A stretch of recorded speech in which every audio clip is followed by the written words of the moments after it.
আসসালামু আলাইকুম বন্ধুরা, আশা করি আপনারা সবাই ভালো আছেন। তো বন্ধুরা, কোরবানির ঈদ যেহেতু সামনে, সেহেতু থাম্বনেল অনুযায়ী আপনাদের সামনে আমি একটি নতুন ভিডিও নিয়ে হাজির হলাম। আর সেখানে ভিডিওতে আমি বলবো যে আমরা যে আল্লাহর রাস্তায় কোরবানি করব পশু, তো আমরা জানি না এখন পর্যন্ত যে কি কি পশু দ্বারা আমরা কোরবানি করতে পারবো। তো বন্ধুরা, অবশ্যই আল্লাহ তাআলা বলেছেন যে এখানে গৃহপালিত পশু দ্বারা আপনাকে কোরবানি করতে হবে এবং হালাল টাকা দিয়ে হালাল পশু দ্বারা আপনাকে কোরবানি করতে হবে, তবে আল্লাহর রাস্তায় কবুল হবে। তো বন্ধুরা, আমরা এক নজরে দেখে নেই আজকের ভিডিওতে যে কি কি পশু দ্বারা কোরবানি করতে আমরা পারবো।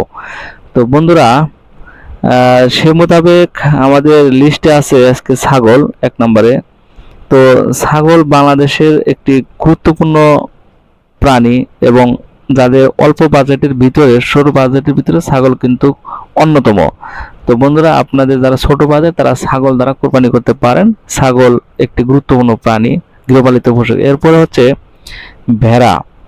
বন্ধুরা, ছাগলের পরিপূরক, অর্থাৎ যে ছাগলের চাইতে একটু কম প্রাইজই হবে তো ভেড়ার।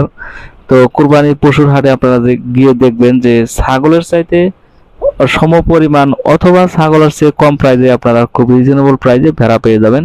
তো যাদের একেবারে বাজেট কম, 8,000, 9,000, 10-এর নিচে, 10-এর উপরে নয়, তারা কিন্তু ভেড়া দ্বারা কোরবানি করতে পারেন। ভেড়ার প্রাইস অনেকটাই কম থাকে।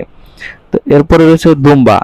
ছাগল এবং ভেড়ার চাইতে যাদের বাজেট একটু বেশি, তারা কিন্তু দুম্বা দ্বারা কোরবানি করতে পারেন। দুম্বা যদিও মরুভূমির প্রাণী, তবে বাংলাদেশে এখন অনেক ভাইয়েরা খামার গড়ে তুলেছেন এবং তারা অনেক রিজনেবল প্রাইসে সেল করে থাকেন তাদের প্রফিটটা রেখেই। তো যাদের একটু ভেড়া এবং ছাগলের চাইতে একটু বাজেট আপনাকে বাড়াতে হবে সেখানে, তো তাহলে আপনারা একটি দুম্বা দ্বারা কোরবানি করতে পারবেন। দুম্বা কোরবানি করা জায়েজ। এরপরে মহিষ। তো বন্ধুরা, মহিষ আপনারা তো সবাই জানেন যে মহিষ বিশাল দেহের অধিকারী একটি। তো এখানে আপনারা জংলি মহিষ ধরে এনে কোরবানি করতে পারবেন না। আপনাকে গৃহপালিত পশু পাখি হালাল টাকা দ্বারা আপনার ক্রয় করতে হতো, বা নিজের পালনকৃত মহিষ দ্বারা আপনারা ক্রয় করতে কোরবানি করতে পারবেন।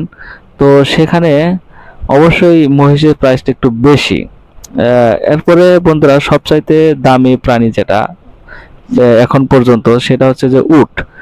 তো বন্ধুরা, উট আপনারা যারা শিল্পপতি রয়েছেন তারা কিন্তু এই উট ইনপুট করে, অথবা বাংলাদেশেও অনেক বাইরে আছেন যারা প্রতি বছরই 2-1টা করে উট ইনপুট করেন। তো গত বছর আমি গাবতলীতে দেখলাম যে 3-4টা উট তারা ইনপুট করেছেন। তো সেখান থেকে আপনারা উট ক্রয় করে উট আল্লাহ রাস্তায় কোরবানি করতে পারেন। তো বন্ধুরা, এরপরে জনবহুল প্রাণী হচ্ছে গরু।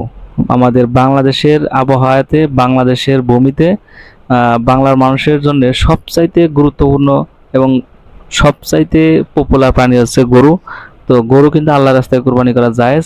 তো বন্ধুরা, আপনাদের যাদের যেরকম সামর্থ্য রয়েছে, আপনারা সেরকম ভাবে গরু ক্রয় করার মাধ্যমে ক্রয় করে আল্লাহ রাস্তায় কোরবানি করতে পারেন। তো বন্ধুরা, আমি পরিশেষে বলবো যে যে প্রাণী কোরবানি করুক না কেন, আল্লাহ তার কোরবানিকে আল্লাহ রাস্তায় কবুল করে নেন। তো এই দোয়া সবার কোরবানির প্রাণীর জন্য রইল। তো বন্ধুরা, কোরবানির সম্পর্কে আরো জানতে আমার চ্যানেলটি সাবস্ক্রাইব করে পাশে থাকুন। ধন্যবাদ সবাইকে। আসসালামু আলাইকুম।